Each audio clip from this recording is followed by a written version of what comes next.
Introduction, a cold reception. Charles Winston had always believed in the power of art to transcend boundaries, to tell stories that words could not adequately express. Growing up in a modest neighborhood, art had been his refuge, a way to cope with the challenges of being a young black boy in a world that often dismissed him before he even spoke. His mother, a nurse working double shifts, and his father, a carpenter who could never seem to catch a break, had instilled in him a relentless work ethic. Though money was scarce, his parents scraped together enough to buy him his first set of paints and a canvas for his 12th birthday. That gift, humble as it was, became the foundation for his dreams.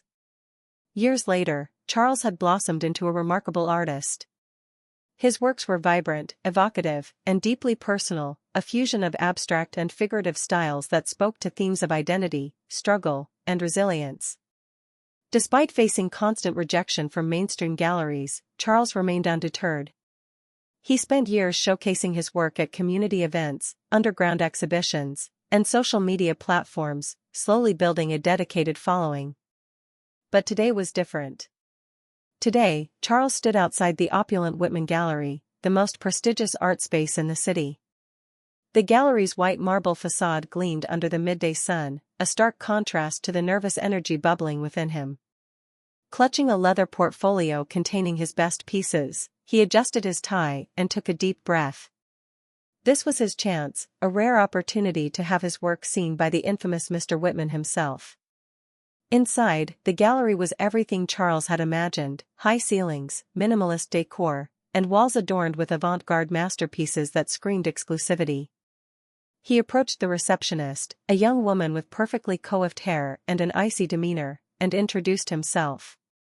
"I have a meeting with Mr. Whitman," Charles said, his voice steady, despite the nerves. She raised an eyebrow, clearly unimpressed. After a long pause, she picked up the phone and murmured something. Moments later, a tall, slender man with slicked-back silver hair appeared. His tailored suit and polished shoes exuded wealth and authority. This was Mr. Whitman. "Ah, Mr. Winston, is it?" Whitman said, his tone dripping with condescension. He looked Charles up and down, his gaze lingering on the scuffed leather of Charles's shoes. "You're the artist we're meeting today?" Charles nodded and extended his hand, but Whitman ignored the gesture, turning on his heel and beckoning him to follow. They walked through the gallery until they reached a sleek, glass-walled conference room. Charles laid his portfolio on the table and began presenting his work. "These pieces explore themes of resilience and identity," Charles explained, flipping through vibrant, textured paintings and intricate sketches. "They're inspired by my experiences growing up in a working-class neighborhood and the stories of the people around me." Whitman barely glanced at the artwork. Instead, he leaned back in his chair, his arms crossed and a faint smirk on his lips. "It's colorful," he said dismissively. "But I'm afraid it's not quite what we're looking for. Our clientele prefers more refined, sophisticated pieces. You understand, don't you?" Charles felt his chest tighten. "Refined?" he echoed. "Mr. Whitman, my work has been featured in several independent exhibitions, and I've received great feedback from collectors and critics. I believe it would resonate with your audience." Whitman's smirk widened into a condescending grin. "Let me be frank, Mr. Winston. Your work might be suitable for a niche audience, but it lacks the universality we aimed for. Perhaps a smaller gallery or a community space would be more appropriate for your talents." The words stung, but Charles refused to let his frustration show. "Thank you for your time," he said, gathering his portfolio and standing up. As Charles walked toward the exit, he overheard Whitman muttering to the receptionist, "Honestly, some people don't understand their place. The audacity." Outside, Charles's hands trembled as he clutched his portfolio. The humiliation was raw, but so was his determination. He looked up at the gleaming facade of the Whitman Gallery, a fire igniting in his chest. They would regret underestimating him. He would make the turning point, the viral revelation. The Whitman Gallery had always been a place where ambition came to die for many aspiring artists. But among its polished halls and pristine exhibitions, there existed a silent observer, Emma Carter, a young gallery assistant with a sharp eye for talent. Unlike her boss, Mr. Whitman, Emma was drawn to art that spoke to emotion and experience, rather than just prestige. Emma had been present during Charles Winston's meeting, standing discreetly near the door. She had watched the interaction unfold with mounting frustration, her admiration for Charles's work growing as Mr. Whitman dismissed it. The textured depth of Charles's paintings and the raw honesty in his sketches had captivated her. She knew immediately that his art had a story to tell, one that needed to be heard. That evening, long after the gallery had closed and Whitman had left for the night, Emma found herself unable to forget Charles's work. She remembered the portfolio he had presented, every piece etched in her mind. On impulse, she opened her phone, logged into her private art blog, an account followed by a modest community of art enthusiasts, and uploaded a few photos she had discreetly taken of Charles's pieces. She hesitated before hitting post, her fingers hovering over the screen. She knew this was risky, Mr. Whitman would never approve of her actions. But she also knew the world needed to see Charles's work. With a deep breath, she typed out a caption. Discovered today, the work of an incredible artist whose pieces speak of resilience and identity. Raw, unfiltered, and deeply moving. Who else sees the brilliance here? When she finally pressed post, Emma felt a wave of anxiety and excitement wash over her. She placed her phone down and went to bed, unaware of the storm she had just unleashed. The next morning, Emma awoke to find her phone buzzing incessantly. Notifications flooded her screen, likes, comments, and shares from people all over the world. The post had gone viral overnight. Influential art critics, collectors, and even a few celebrities had shared her post, each praising the depth and originality of Charles's work. "This is the kind of art the world needs right now," one prominent critic had commented. "Where can I buy this?" asked a well-known collector, whose name Emma immediately recognized from high-profile art auctions. By midday, Emma's inbox was overflowing with messages from people desperate to know more about the artist behind the pieces. She quickly realized the situation had grown beyond her control. She needed to tell Charles. Charles was in his small, cluttered studio when the call came. The night before, he had poured his frustration into a new piece, channeling the sting of rejection into every brushstroke. His phone buzzed persistently on the corner of his work table, and he finally picked it up, seeing an unknown number. "Hello?" he answered hesitantly. "Hi, Mr. Winston? This is Emma Carter from the Whitman Gallery," the voice on the other end said, sounding both nervous and excited. I have some news. Your work has gone viral." Charles blinked, unsure if he had heard correctly. "Gone viral?" Emma quickly explained what had happened, her words tumbling over one another in her eagerness to share the news. She told him about the post, the overwhelming response, and the inquiries from collectors and critics. "You need to check your email," she urged. "People want to buy your work. Big names, Charles. This is huge." Still in disbelief, Charles opened his laptop. His inbox was flooded with messages from potential buyers and art institutions. As he scrolled through the emails, his heart raced. Offers were pouring in, some as high as 6 figures for individual pieces. In the days that followed, Charles's life transformed almost overnight. High-profile collectors who had once ignored him now clamored for his attention. Prestigious galleries that had never returned his calls now begged to represent him. Even celebrities, including a Grammy-winning musician and a famous actor, expressed interest in commissioning his work. Charles's social media accounts, which had previously been followed by a small but loyal group of fans, exploded with new followers. Messages of admiration poured in, many from young artists inspired by his story. Despite the whirlwind of attention, Charles remained grounded, focusing on creating more art and staying true to his vision. Amid the chaos, Charles made a point to thank Emma personally. He invited her to his studio, where he expressed his gratitude over a cup of coffee. "You believed in me when no one else did," he told her. "I won't forget that." Emma smiled, brushing off his praise. "I just did what anyone who loves art would do." Your work deserves to be seen. As the months went by, Charles's reputation continued to grow. His pieces were featured in major exhibitions, and his name became synonymous with a new wave of artists challenging the status quo. Critics hailed him as a visionary, while collectors marveled at the emotional depth of his work. Most importantly, Charles used his newfound platform to uplift other underrepresented artists, ensuring that they too had a chance to be seen and heard. In a poetic twist of fate, Mr. Whitman's gallery began to suffer. Collectors and patrons shifted their attention to Charles and the vibrant, inclusive movement he represented. Whitman, oblivious to the role his dismissive behavior had played in Charles's success, could only watch as his influence waned.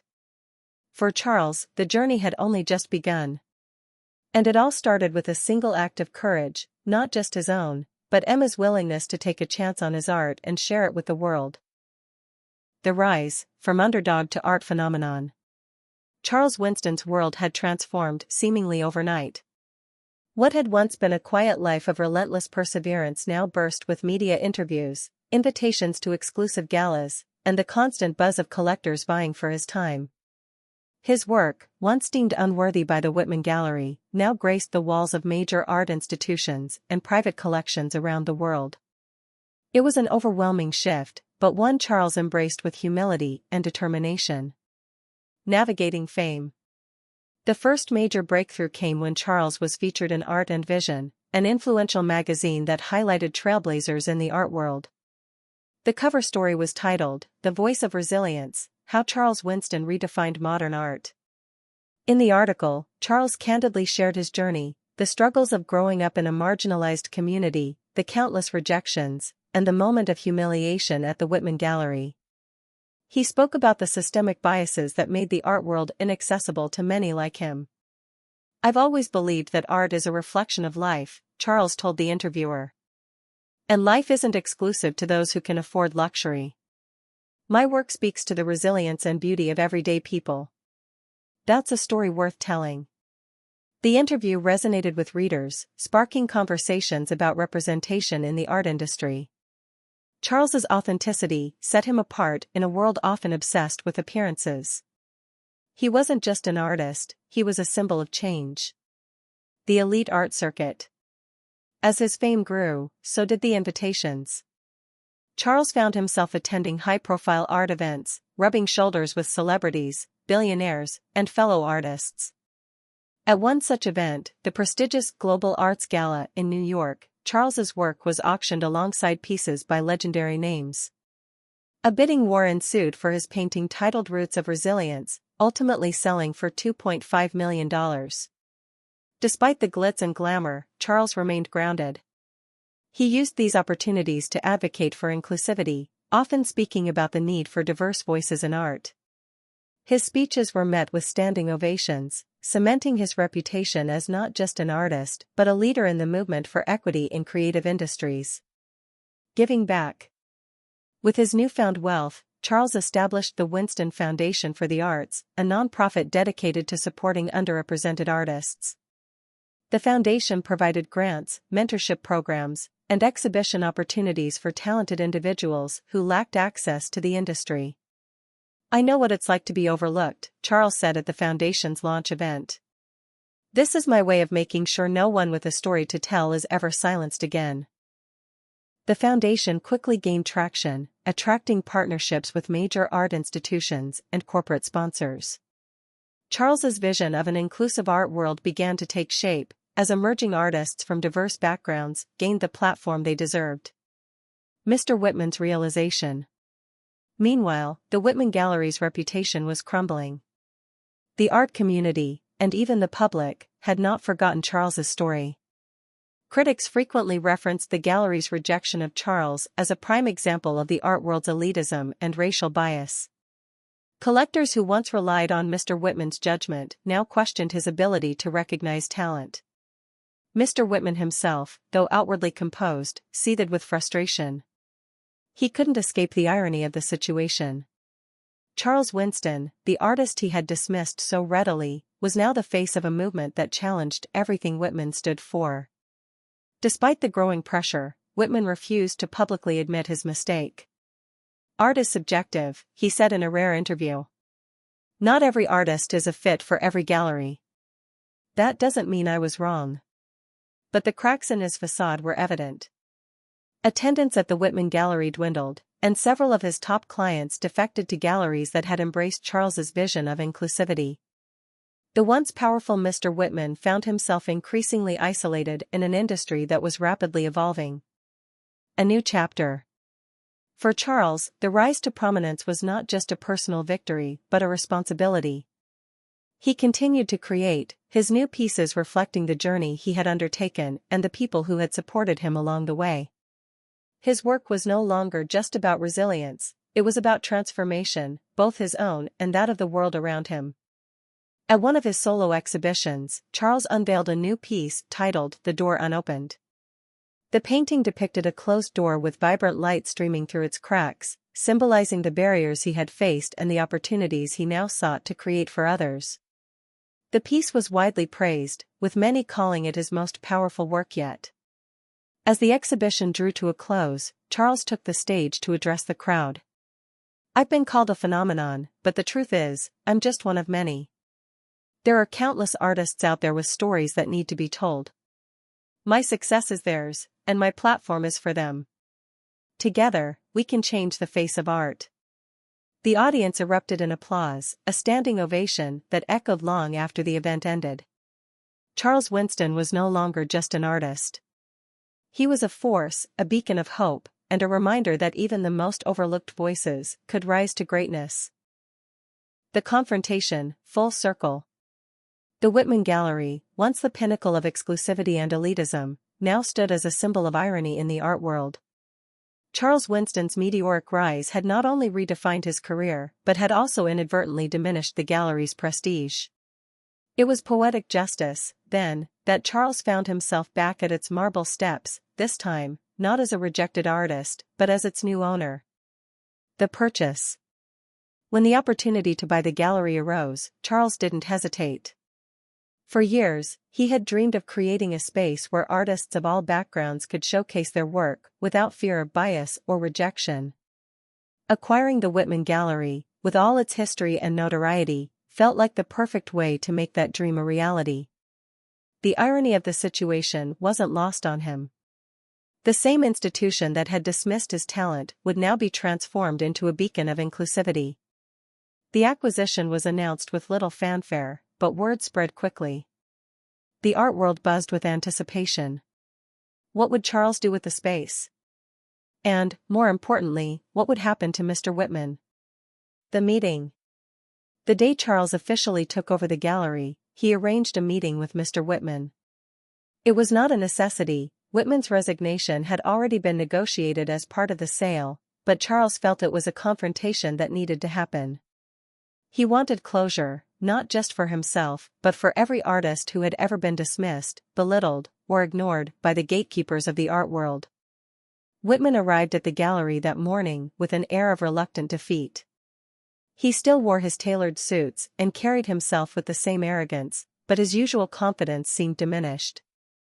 As he entered the conference room, he found Charles waiting, seated at the head of the table where Whitman himself had once presided. "Mr. Winston," Whitman said, his tone clipped but polite. "Congratulations on your success. I suppose I underestimated you." Charles's gaze was steady. "You didn't just underestimate me, Mr. Whitman. You dismissed me entirely. And it wasn't just me. How many others have you turned away without giving them a fair chance? How many voices have you silenced because they didn't fit your idea of what art should be?" Whitman's jaw tightened, but he said nothing. Charles continued. "When I came here with my portfolio, you didn't even look at my work. You judged me before I even opened it. That's not just personal bias, it's a reflection of the systemic issues in this industry, issues that have kept artists like me on the margins for far too long." Whitman finally spoke, his voice defensive. "Art is subjective, Mr. Winston. Not every piece resonates with every audience. It's not bias, it's curation." Charles shook his head. Curation shouldn't mean exclusion. It shouldn't mean dismissing entire groups of people because their stories don't align with your narrow definition of universal appeal. You've built a career on gatekeeping, on deciding who gets to be seen and who doesn't. That stops now. Whitman's resignation. Whitman sat in silence, his face a mixture of anger and humiliation. He knew there was nothing he could say to defend himself. The gallery's decline had already proven that his methods were outdated, his biases exposed for the world to see. After a long pause, he stood. "Well, Mr. Winston, it seems the gallery is in capable hands," he said, his tone laced with bitterness. "I wish you the best of luck." "It's not about luck," Charles replied firmly. "It's about creating opportunities for those who deserve them. And I intend to do just that." Whitman nodded curtly and walked out, his departure marking the end of an era. For Charles, it was both a victory and a beginning. A new vision. In the weeks that followed, Charles unveiled his plans for the gallery. Renamed the Winston Collective, the space was reimagined as a hub for emerging and underrepresented artists. The grand reopening featured works from a diverse group of creators, many of whom had never had the chance to exhibit their art in such a prestigious setting. The event was a resounding success, with critics and attendees praising the gallery's transformation. Charles's own work was prominently displayed, a testament to the journey that had brought him full circle. Standing in the center of the bustling gallery, Charles took a moment to reflect. The Whitman Gallery had once been a place of rejection and humiliation for him. Now, it was a place of opportunity and hope, not just for him, but for countless others who had been overlooked. As he watched the crowd admire the art, Charles smiled. This was his vision come to life. And it was just the beginning. The legacy, a new era. The transformation of the former Whitman Gallery into the Winston Collective was nothing short of revolutionary. Charles Winston's vision had finally materialized, and the art world buzzed with anticipation for the gallery's grand reopening. Unlike its predecessor, the Winston Collective embodied inclusivity, creativity, and community. Every wall told a story, and every featured artist's journey added to the gallery's tapestry of resilience and hope. A gallery reimagined. Charles spared no effort in rebranding the space. The sterile, unwelcoming aesthetic of the Whitman Gallery was replaced with warmth and vibrancy. Walls were painted in inviting hues, each section designed to complement the diverse array of art it would showcase. The gallery's mission was clear: to uplift underrepresented voices and provide a platform for artists who had long been overlooked. To achieve this, Charles established several initiatives. Emerging artist residencies, programs that provided young, talented artists with studio space, funding, and mentorship. Community art workshops, weekly sessions where anyone, regardless of skill level, could learn, create, and collaborate. Diversity in Art Fellowship, a grant designed to support artists from marginalized communities, ensuring they had the resources and opportunities to thrive. "This gallery is not about me," Charles often said in interviews. "It's about the stories we've been missing, the perspectives we've been ignoring, and the future we can build together." The grand reopening. The grand reopening of the Winston Collective was an event unlike any the city had ever seen. Invitations were sent not only to collectors and critics, but also to local community leaders, educators, and students. The gallery's doors opened to a diverse crowd, united by a shared love for art and storytelling. The centerpiece of the event was an exhibition titled Unveiled Voices, featuring works from 20 artists, each representing a different background and perspective. The pieces ranged from abstract paintings to sculptures, digital installations, and performance art. Every corner of the gallery brimmed with life and creativity. As guests wandered through the space, many stopped to admire Charles's latest work, a piece titled The Bridge Beyond. The painting depicted a winding bridge connecting two vibrant yet contrasting worlds, symbolizing unity and progress. Critics hailed it as his most profound creation yet. The night's highlight was Charles's keynote speech. Standing under a spotlight in the main exhibition hall, he addressed the crowd. "When I first walked into this gallery years ago, I felt small, invisible. My work, my voice, was dismissed without a second thought. But that rejection didn't define me. It fueled me. It made me more determined to create, to persist, and to succeed. Today, this space stands as a testament to what can happen when we refuse to give up. It's a place for every artist who's ever been told no, for every voice that's been silenced.